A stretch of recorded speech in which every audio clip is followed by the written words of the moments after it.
Hello and welcome to this introductory video to reporting in the Lightspeed L-series software.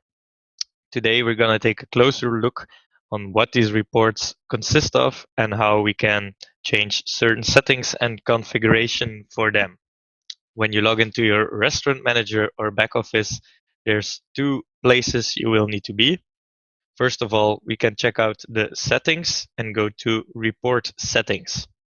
As you can see, you have a whole lot of options here to determine what will show up on your reporting and what won't show up on your reporting. You can always play around with all these settings because if you do changes here, they will also be visible on old reports. So feel free to turn on and off some options, extract a report from a past date, and you will see that the different settings will be applied. You have all the room to play around with these and build your perfect report. Now we're going to take a look at the reports themselves. The first reporting tab we see is receipts. Here you will get an overview in a date range you select, like I'm doing right now, of all the receipts that were generated in your system. You find some information based on different filters. If you click them, you can also filter your overview of the receipts differently. Next to all this information, you can also view it externally for a specified receipt. And here you can extract a PDF with basic information or way more detailed information about every single receipt onto your computer. And we have some handy diagrams to give you a more general overview. Next to the receipts, we also have labor reports. In my system, this is blank. This is because my users on my system are not forced to clock in. If you're going to work with a clock in and clock out system, all the work times of your different employees will show up here. Again, you have the option to extract it as a PDF in a more summary overview or a detailed overview. Here you can also extract CSV files to go use these data in software or tools you use yourself for more advanced reporting. This is again the datum selector. Also, if you need to apply changes to the clock in or clock out times of your employees, you can always do it here. Then we have the hour, day, week, and month reports. These give you a more detailed view of the time range they express. You again can select the date range and go to extract them. Your day, week, month reports, for example, you can also extract these as Excel files and use them in the Excel program. Then we're seeing the closing reports. You have the option to generate a closing report from the POS or from users.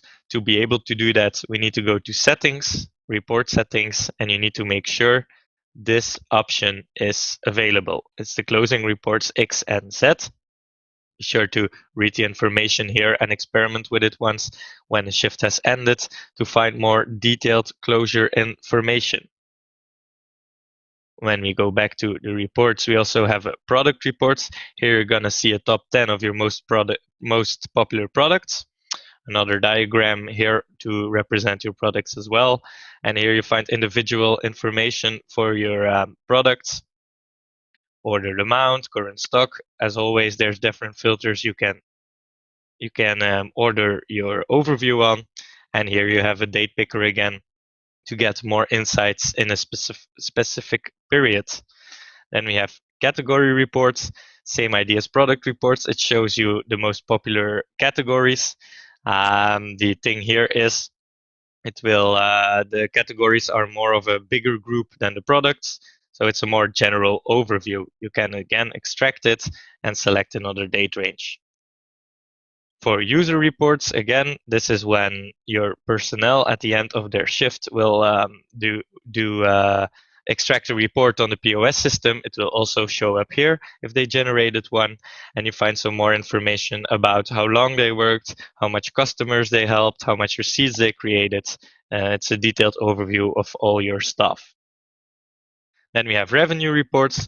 You get a visual representation of the categories that generated revenue. Here you see the total, you see how much was generated for every receipt, and so on. Again, a data picker in the top right corner. If you work with ingredients on your products, you will find a detailed overview here.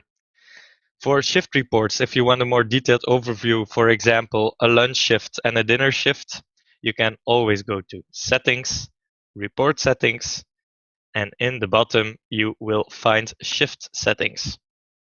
Here you can add shifts, and then it's going to be able in the shift reporting, it's going to track the data for every shift you configured here.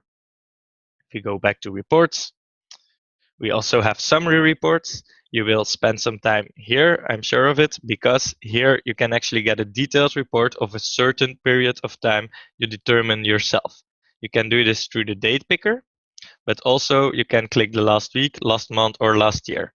Small disclaimer, you can only go back for 1 year. So a summary report will only consist of a whole period of 1 year max. Advanced reports is something extra on top of your Lightspeed L-Series software. It's going to allow you to do more advanced or complex reporting, give you more insights into your operation. If you're interested in this or you need this, feel free to contact sales with this button. If you want some more information, you can always click this button in your back office. Last but not least, here you can select the date range again to export some data.